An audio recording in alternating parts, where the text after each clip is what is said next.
Hey, I hope you guys are doing good today. We're going to be watching the messed up origins of haunted houses. I figured, it is the week of Halloween, so this seems pretty fitting.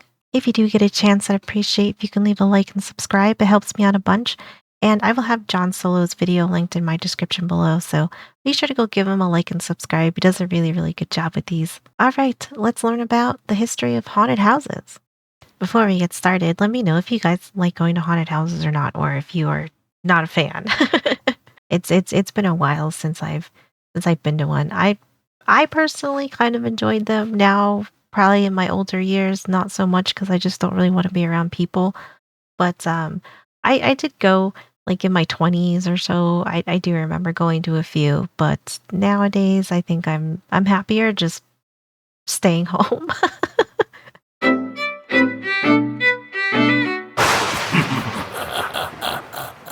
What is up, you gaggle of ghouls? My name is John Solo, and I need a little more time to get the messed up origins of vampires done, so this week we're covering the weird and wild history of haunted houses. When I was in college, I worked in a haunted house for one night. It was part of a fundraiser for my fraternity, and I hated every minute of it. Oh The no. makeup they put on me smelled bad and looked like nothing. Really, my whole outfit was shit. They clearly didn't have a vision for me when putting together my costume. They He kinda looks like he got, like, a last-minute costume.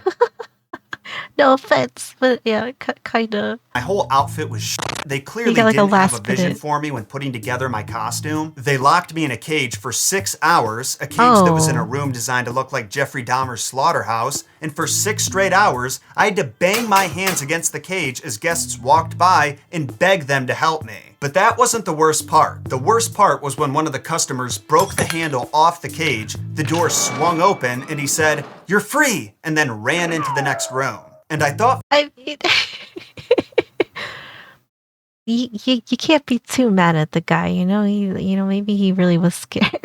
Took it a little too literal, but yeah. door swung open and he said, "You're free," and then ran into the next room. Oh And my I thought for a gosh. second that I really was free. There was a staff member who would walk through now and again to make sure the actors were all okay, and I told him that someone broke the cage door. But instead of letting me shirk my responsibilities, or even better, just jump out from behind a table instead of the cage, he said, "There's only 2 hours left, just hold the cage door shut while you bang it so it doesn't open." Oh So my picture that gosh. visual. Me, in makeup, begging to be let out of a cage that I was keeping shut. If While you, like, hold it and it's, like, obvious that he's holding it, for you to be like, "Bro, just open the door."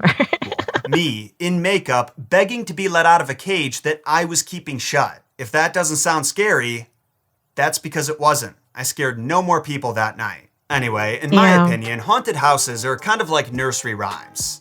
Stick with me, this metaphor tracks. Because haunted houses have just been around our whole lives. We're all totally accustomed to the idea of paying someone to make us feel like we're about to die in horrifying and painful ways, but not to actually kill us because we like being alive. Or at least prefer it. But just like when you're singing a nursery rhyme and stop to really consider how weird the words you're saying are and what they could possibly mean, I'm looking at you, Ring Around the Rosie. Stopping and Oh. considering the idea of haunted houses raises just as many questions. Like, I can't help but wonder how long haunted houses have been around. Were there cavemen who decked out their caves with fake little graveyards and put grapes and coconuts and told their friends they were touching saber-tooth eyeballs? Probably not, because I don't think saber teeth? I don't think saber-toothed tigers lived anywhere near coconuts. Also, life was scary enough back then, right? People were in danger of being eaten on a minute-to-minute basis. If Oh, that's yeah, yep, yep, that is a good point. Yep, yep. I mean, you didn't have to scare yourself. The your life was probably terrifying enough.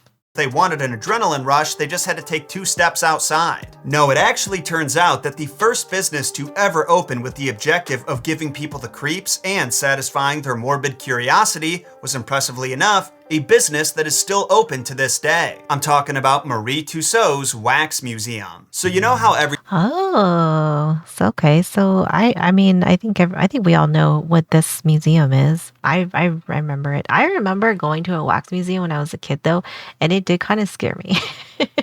I don't think it was this like this company that did it. It was in Salem, and it was a witch wax museum, and I wasn't that old. Like, I don't think I was even a teenager yet, and I remember that because I remember it did kinda creep me out a little bit. But had maybe, people told me like, "Oh, like, this is wax," maybe I wouldn't have been so freaked out. I think I don't know. I don't know. I know I wasn't that old, and I remember it, like, being a little bit freaky. It was a little bit graphic. Open to this day. I'm talking about Marie Tussauds Wax Museum. So you know how every so often you'll see an article on Twitter or Facebook about a celebrity getting their own wax sculpture, and how sometimes those sculptures look freakishly realistic while others appear to be of said celebrity's evil twin? Oh my god, they did Mr. Bean so dirty in this. Fix him. Fix him. He is a gem. You better fix him. Well, a lot of those models, both good and bad, are produced by Marie Tussauds Wax Museum, which is crazy to think about because her career started back in 1777 when she created her first wax figure of the French writer and philosopher Voltaire. But the sculptures Oh, Marie wow. made were not for the sole purpose of inflating celebrities' already swollen egos like they are today. In fact, many of her most famous statues weren't even of people who were still alive. The collection that she opened to the London public in 1802 was called the Chamber of Horrors and included the decapitated figures of King Ah. Louis XVI, Marie Antoinette, Marat, and Robespierre, all figures from the French Revolution. This meant that for the first time ever, the average commoner could get up close and personal with the most powerful figures in history and see what they looked like. I actually really love this idea though. I mean, I think like what she has going on here is pretty cool. I think it's pretty cool. I mean, it's historical and you got to kind of like see something that you wouldn't have been alive to see, and I like it. I like it. Get up close and personal with the most powerful figures in history and see what they look like. Post-mortem, of course. What made these sculptures so impressive was their accuracy. Tussaud molded the faces of these models from the deceased individuals' death masks, plaster moldings that were made of their faces after they were killed. I've done a whole episode on death masks if you want to check it out, but this meant that visitors I'm gonna have to watch that death mask. That sounds kind of cool. Sounds interesting. I mean, these are very impressive. Like this one is the oldest surviving model. I mean, it still looks good. from the deceased individuals' death masks, plaster moldings that were made of their faces after they were killed. I've done a whole episode on death masks if you want to check it out, but this meant that visitors could be confident that what they were seeing was as close to the real deal as it got, which was a Right. pretty big deal in a time period before cameras. Later in the 1800s came Le Théâtre du Grand Guignol, which translates to the theater of the great puppet. At least it Oh. does when you pronounce it correctly. But don't write it off yet, because these weren't simple puppet shows people were lining up to see. No, the Grand Guignol Theater specialized in what they called naturalistic horror shows. You can basically think of Ooh. them as the old-timey equivalent of modern-day splatter films. The shows they put on pushed the limits of special effects to show the most graphic violence imaginable in the most realistic way possible. They created knives that spurted out blood, squibs, and elaborate sleight of hand tricks to cut off limbs and tear out guts. Even I would have loved to see this though, because I feel I mean nowadays, because we could do so much, but to see that this is kind of like where our like horror creativity is. I mean, I actually would have loved to see this and see like kind of like how innovative they got with trying to make, all of these types of scenes and to I guess like make the logistics work, of like trying to be horrifying. Because I feel like that was probably such like uncharted waters of creativity that I'm sure it's wild of some of the stuff that they came up with. squibs, and elaborate sleight of hand tricks to cut off limbs and tear out guts. Even more impressive, they did all of this on a 20-foot wide stage in front of an audience that was sitting close enough to shake hands with the actors. So that's a testament to how believable these effects were. Yeah. But sadly, unlike Marie Tussauds museums, the Guignol Theater no longer exists. After the Second World War, its director, Charles Nonan, said, "Before the war, everyone felt that what was happening on stage was impossible. Now we know that these things, and worse, are possible in reality. It doesn't get much darker than that." Yeah, that is kind of true. I mean, like he's not wrong with saying this. I would say that this is very true.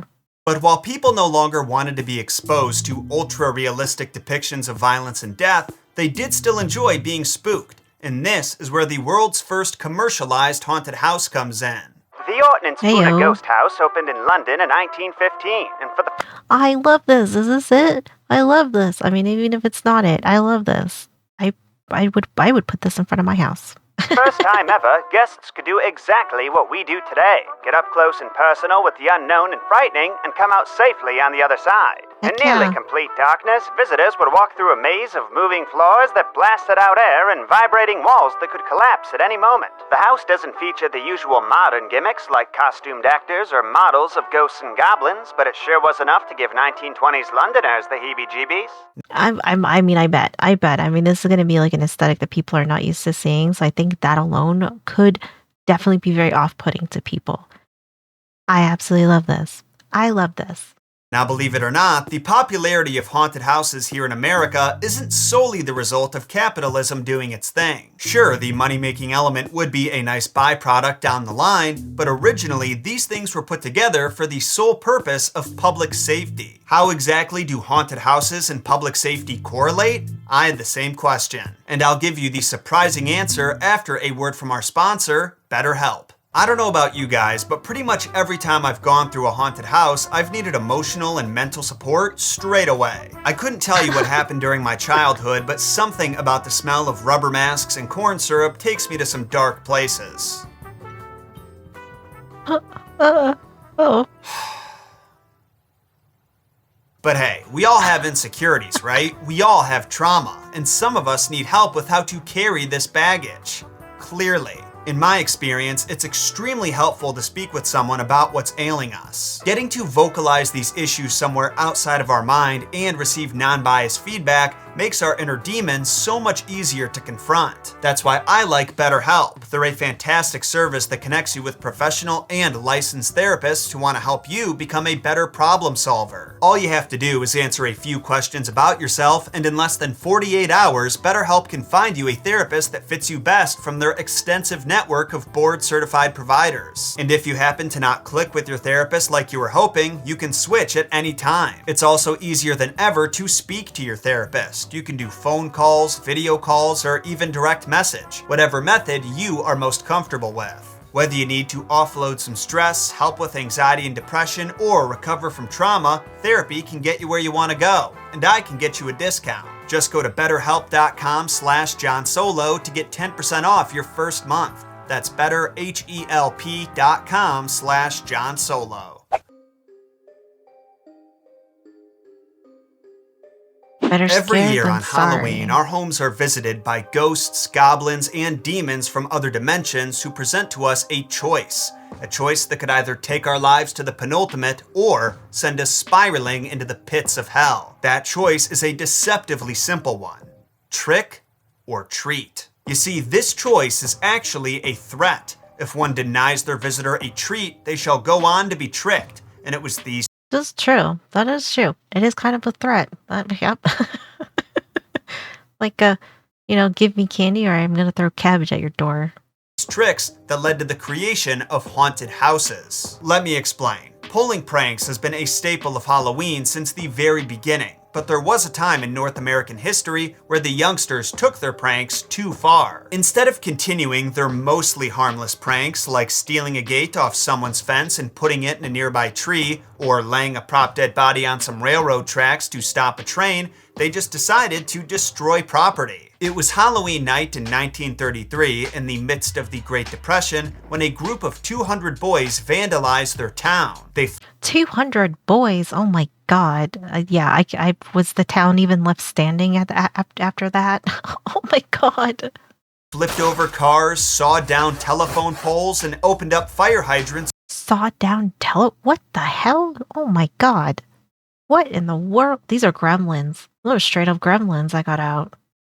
They flipped over cars, sawed down telephone poles, and opened up fire hydrants to flood city streets. Oh my then, God. when the cops showed up to try and put an end to the chaos, the boys just said, "F the police," because their group of 200 was so much more than the cops could handle. Oh my gosh. This is crazy. What a crazy story. But yeah, like the cops show up and you have wild boys running around. I can't imagine that they really thought that the cops were going to be that threatening to them with 200 of them, right? And like I don't know, 50 cops. The police, because their group of 200 was so much more than the cops could God. handle. This night, which has been dubbed Black Halloween, was the final straw for adults across the country. Halloween was officially out of hand, and some cities were considering banning it altogether. But a Ooh, few organizations recognized that this would only make things worse. So instead that's probably true too. Yeah, like if you banned Halloween, then like I bet like that next upcoming Halloween would have been like the purge or or something, like I bet it would have been terrible. So yeah, I think maybe coming up with an alternative would be a better idea. but a few organizations recognized that this would only make things worse. So instead of stripping away one of the four things that children back in the 30s could do for fun, the YMCA and local Boy Scout troops began to organize parties, parades, carnivals, and costume contests. I love his costumes. Oh, I love when costumes just look so cursed. Oh, I love it. I love it. Boy Scout troops began to organize parties, parades, carnivals, and costume contests for Halloween night So to give good. the youth something less destructive to do at their time. And that strategy worked. There's an article included in a publication from the Rotary Club in 1939, so 6 years after Black Halloween, that celebrated the monumental decrease in vandalism that holiday. They said Mm. that whole communities were coming together to put on events for the kids. Some store owners paid for parties, the local boxing gyms stayed open so the meaner hooligans could burn off their teenage angst safely, and schools began organizing costume parades. See, like I don't think any of this is bad. Sometimes when you have rambunctious kids, you just gotta channel them somewhere else that it's like not going to be destructive. They can have fun. Like I think all of this was all positive, honestly. And like I had said in my previous video, I do remember doing the Halloween parade or the costume parades at my school, like in my elementary school, like, 300 years ago. But I do remember doing that. Store owners paid for parties, the local boxing And gyms it's stayed fun. open so the meaner hooligans could burn off their teenage angst safely, and schools began organizing costume parades. Haunted houses were also part of these distractions, and some people even put them on in their own homes. This Halloween fun book, printed by the Minneapolis Halloween Committee in 1937, instructs readers on how to build what they call a trail of terror. An outside entrance leads to a rendezvous with ghosts, witches in the cellar or attic. I love this though. I think this was probably super helpful, especially if you wanted to participate or wanted to make something and you weren't really sure where to start. Like this is great. Old fur, strips of raw liver on walls where one feels his way to dark steps, weird I don't know about that. Strips of raw liver on walls. Like that sounds like it's gonna start to smell. Like not in a good way. moans and howls come from dark corners, damp sponges and hairnets hung from the ceiling touch his face, doorways are blockaded so that guests must crawl through a long dark tunnel. At the end, he hears a plaintive meow and sees a black cardboard cat outlined in luminous paint. I actually love this. I love this. And a lot of this kind of, I mean, like it's evolved, but I feel like a lot of this is still kind of like the same sort of template. Sounds pretty spoopy, eh? But while families and local businesses found great success with their annual haunted house events, the commercial haunted house industry hadn't yet taken off. This would all Mm, change in a few decades, though, with the construction of what might be the most famous haunted house of all time. the Haunted Mansion. The Yeah. popularity of haunted houses here in America led to Walt Disney himself wanting to include one in Disneyland. That's one of my favorite rides that I remember going to was the Haunted Mansion ride. Definitely one of my favorite. I mean, I haven't been there in like forever. I'm not like I'm not a Disney adult. I just like have fond memories of Disney. So I mean, I don't really have any urge to like go to Disney at my age now, but I have been there. I had a lot of fun. I do remember going as a kid, and Haunted Mansion ride was one of my favorites. I do remember one time though, one of the years because we used to go like almost like every other summer for a few years, and I remember one of the times we went, it was shut down because I think somebody had like a heart attack. Because I remember we were so excited to go, and then I think like right when we got up there, there was an ambulance and like a stretcher that was coming, and I was like, oh shit. I was like, oh man. Here in America led to Walt Disney himself wanting to include one in Disneyland. Granted, the idea didn't become a reality until over a decade after the park was opened, but it was jotted down in his early notes for the park, and Imagineers experimented with its design for years. This was Disneyland, so they weren't going to rely on the usual gimmicks of turning off the lights and letting the guests' imaginations do the rest. They Right. wanted their visitors to see everything while still causing their imaginations to run wild. This would be done through cutting-edge special effects, but also by engaging the guests in a story, which I think one of the things I remember most too about this ride was the whole entry. Like when you go in there and you stand in, I don't remember if it's like a library or dining hall or something, but then you feel like like you're going down into like the depths of the dungeons or whatever. And I remember that because I thought it was really cool. Like it has like this really nice carpet, and there's like really kind of creepy lighting and stuff. And I don't know. I think they did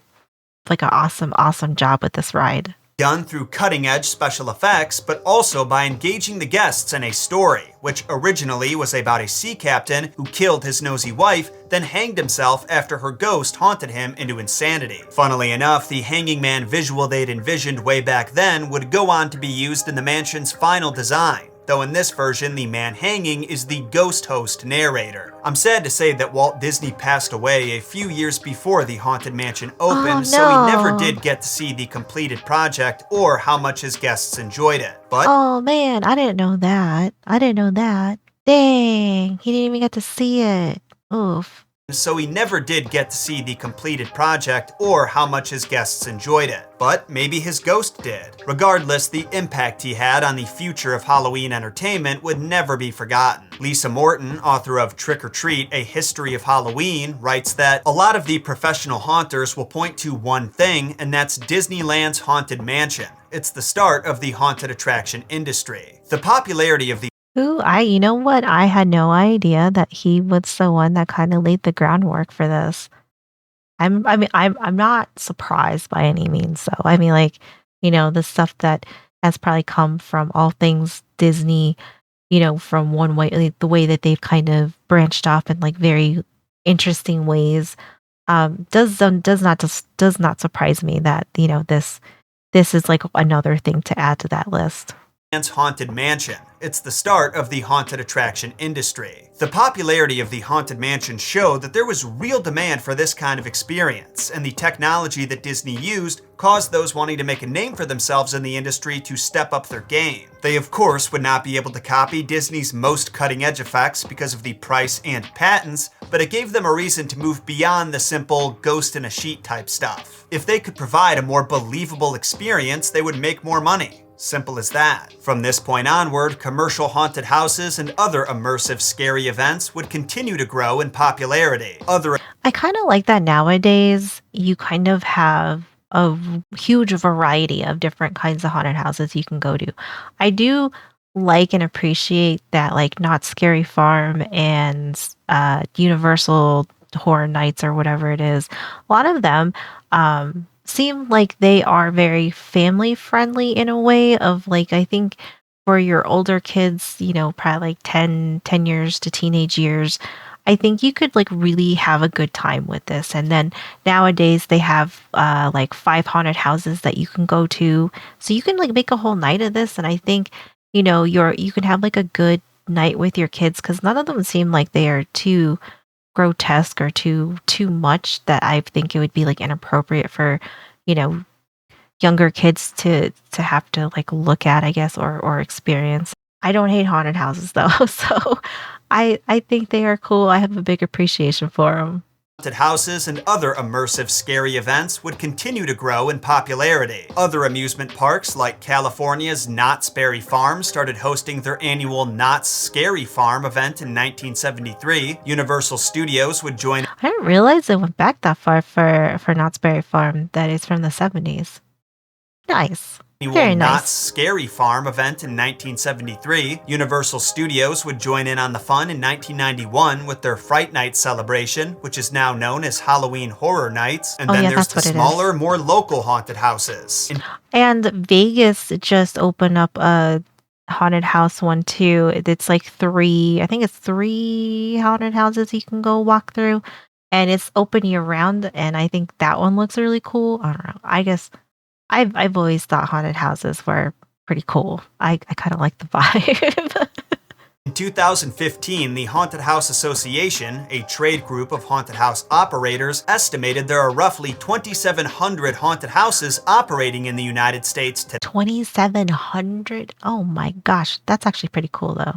That's pretty cool. 2015, the Haunted House Association, a trade group of haunted house operators, estimated there are roughly 2,700 haunted houses operating in the United States today. And combined, they bring in $300 million a year. Now, $300 million a year. That is a very profitable business to be in. I like, you know, that I mean, they're all making money. today. And combined, they bring in $300 million a year. Not bad for an industry that's only Yeah. officially in season for a few months out of the year. Though I would argue that we should have themed houses of horror for every holiday, Oh, yeah, I agree with him. Yes.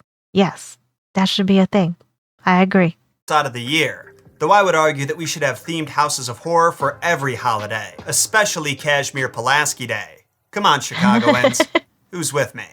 No, but in all seriousness, what holiday do you think would be the most fun to design a haunted house for? Valentine's Day? The 4th of July? Chinese New Year? I want to hear your thoughts, so leave them in a comment down below. Oh, I don't know. Like, what holiday would make a good haunted house? Ooh, I don't know. I mean, like, I think you could do like a lot of things with different holidays and turn them like, more horror-esque. I don't know. I don't know which one would be like a really, really good one though. Or hit me up on social media. Links to those are in the description. Then, if you want to support the channel and help our community grow, sacrifice those like and subscribe buttons to the algorithm gods. I'll see you all next week with the very messed up origins of vampires, for real this time. Ooh. Until then, my name is John Solo, and don't forget, John shot first. I really like this video. This video was really, really good. I do love the history. I did not know about the Black Halloween situation from the 30s. That is crazy. Glad that we were able to maybe give those boys a little more positive, outlet of running amok. That was wild. That was a wild story. I love haunted houses. I always thought they were fun. They were cool. They look even better nowadays. And so I loved everything about this video. Thinking about it though, I think a fun haunted house would be St. Patrick's Day, because I feel like if you got the license to Leprechaun, you could make a really fun one. Valentine's Day could be cool too though, because you could do like a, My Bloody Valentine type of theme. I don't know. I feel like there's like a lot of holidays that you could make cursed. Easter, I mean, everybody thinks the Easter Bunny's scary anyway, so that could be like a really good one. Love this video though. Let me know what you think would be a good holiday for a haunted house too, because I feel like you could do a lot with a lot of different things. But I absolutely love this guy. He is awesome. I love the history that he brings. His channel is really entertaining. I really enjoy all of his knowledge. So be sure to go give him a like and subscribe, because he's amazing. His channel is great. But that's going to do it for me. Thank you so much for hanging out with me. I really appreciate you guys being here. I hope you had a great day, and I will see you in the next one.